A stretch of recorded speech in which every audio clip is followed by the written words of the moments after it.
The House of Kuru, Part 1, Chapter 23. Gandhari's Terrible Oath. Things were finally beginning to settle on the House of Kuru. A scion was chosen. He was married to a beautiful, virtuous queen. And now, only the mention of progeny was expected by Bhishma and the people. The people loved Pandu and Kunti. Kunti would frequent the empire's dominions and make large charitable donations on behalf of the house. The fame of the House of Kuru spread far and wide. One day, a large army had assembled to the southernmost tip of the empire of Hastinapura. Envoys came from the generals of the assembled army and requested Pandu's attention. Pandu did not hesitate for even a moment and was already on his chariot drawn by 4 horses.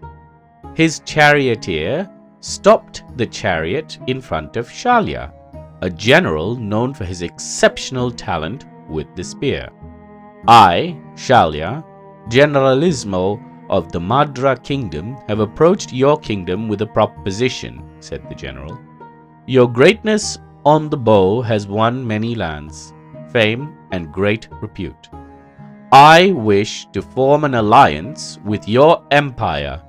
What is mine is yours. What is my army is your army.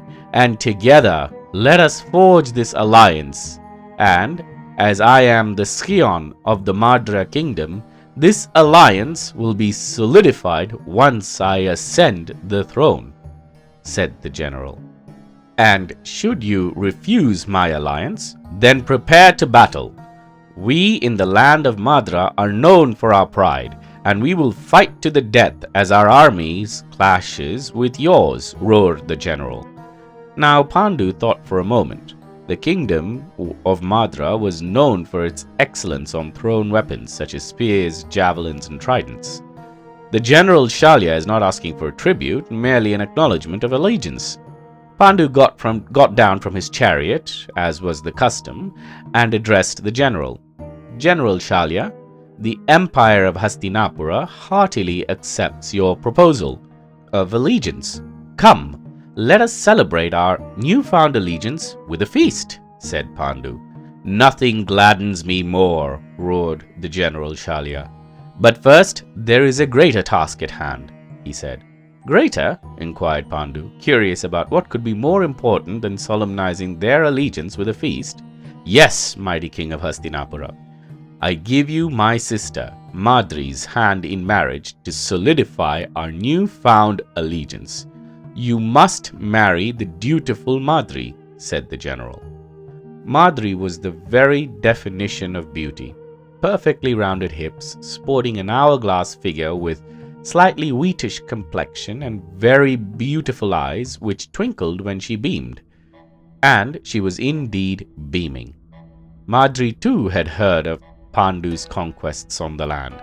Madri had secretly fallen in love with the mighty-armed Pandu, the great bowman.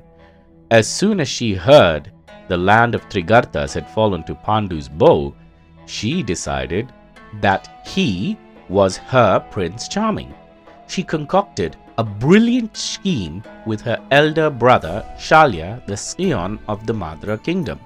She convinced her elder brother that an allegiance with Pandu was not only important but necessary. Pandu's face frowned, much to Madri's perplexion. Alas, mighty general, I cannot promise this for you right now, you see, for I am already married to my queen Kunti, hesitated the virtuous Pandu. Come now, it is common for men of our class to take multiple wives. It is to ensure our house continues, exclaimed the general Shalya with astonishment. Shalya was impressed with Pandu, as most men seldom hesitate about a new marriage proposal, especially one which seals an allegiance. And as far as Shalya was aware, Madri was undoubtedly the most beautiful princess in all the lands of Bharata. What you say is true, Shalya, but please forgive me, for until my first wife, Kunti, permits, I will not go over her words, said Pandu with a tone of implorement, as his palms touched each other. Both Madri and Shalya were impressed with the amount of respect Pandu gave to his first wife Kunti. Then let's march to the palace of Hastinapura and obtain her favor right away, bellowed Shalya, and Madri nodded softly. Kunti, the warm-hearted woman of great repute, acquiesced to the marriage of the princess of Madra without hesitation. My lord, your glory is my glory, and our glory is the glory of our noble house of Kuru, which gives great glory to the land of Hastinapura, said the wise Kunti, as she consented to his second marriage. Bhishma roared with happiness as soon as he heard the news and personally took up the task of organizing the wedding. Astrologers were consulted on auspicious times for the wedding, flower bearers were organized, priests were called from all the lands, and finally a date was set for the marriage of Pandu with the beautiful Madri.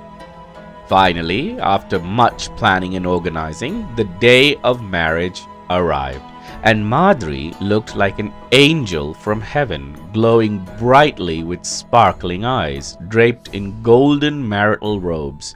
She was escorted by Kunti herself to the holy flames erupting from the altar of fire, where the priests were chanting sacred incantations for the purpose of culminating the marriage ceremony. Pandu was flabbergasted when he laid eyes upon the beautiful damsel. Madri blushed and looked away from his gaze, feeling abashed. The king and queen circled the altar of fire, promising Agni, the god of fire, to never leave each other. All the citizens in the land celebrated with joy on seeing their king acquire a new wife. After the marriage ceremony was complete, the custom was that all members of the family would go out to see the starry night, and the groom would instruct the bride about a star called Arundhati. Arundhati was a constellation on the starry night. That fateful evening was a very rare blood moon. Everyone was awed by the beauty of the blood moon.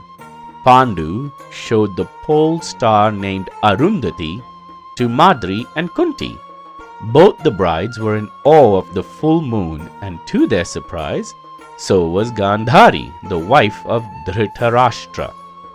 Gandhari and Dhritarashtra had come with the retinue of the royals to witness the blood moon, along with Vidura, Bhishma, and Satyavati.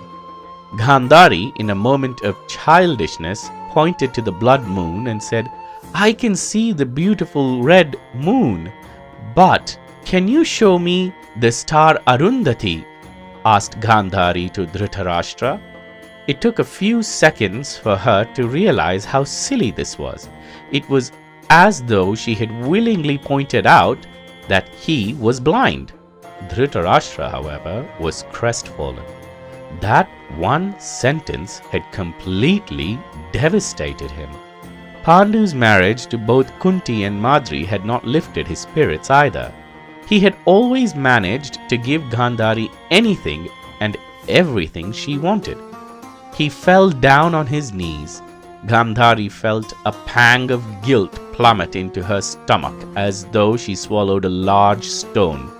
Dhritarashtra looked upon Gandhari's face, much to her surprise, as he usually was a few inches to the side of her face. This time, as fate's cruelty played a role, Dhritarashtra faced Gandhari with absolute accuracy despite his blindness. His eyes were crimson with tears. "I am so sorry, dearest wife. This is one feat your blind husband and lord cannot perform. Please forgive me," implored Dhritarashtra. Everyone who witnessed this sank their heads low. Gandhari hugged Dhritarashtra tightly and lamented. I am so sorry, my lord. I just wasn't thinking. I was foolish, she said. It was an intimate time for the two. She was full of sniffles, and so was Dhritarashtra. This was the only thing he was unable to give his wife. Gandhari quickly straightened her face, rose, and sported a somber look. From this moment on, what my lord and husband lacks shall also be lacked by me. I will tie my eyes and give up my sight for the rest of my life. And this is the word of the Queen of Gandhara, said the princess, as everyone gasped in astonishment. That very moment she tore a small piece of cloth from her draped robe and blindfolded herself as everyone attempted to reproach Gandhari. But it was too late. Gandhari had already tied her eyes. Now Gandhari was blindfolded forever, and if she removes this, she will be known as an oath breaker, a great shame to the Gandhara kingdom and to the house of Kuru. Bhishma approached her. I am no stranger to taking terrible oaths, dear lass. But you have acted without thinking. You are the only person who can aid Dhritarashtra with sight, he said. Enough! I have decided, interjected Gandhari, and that was that. Not one person said another word.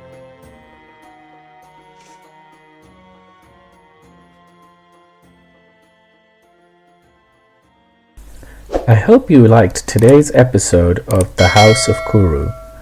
If you have not already, please subscribe to this channel and like this video so that you will be notified every time a new video is uploaded. Thank you.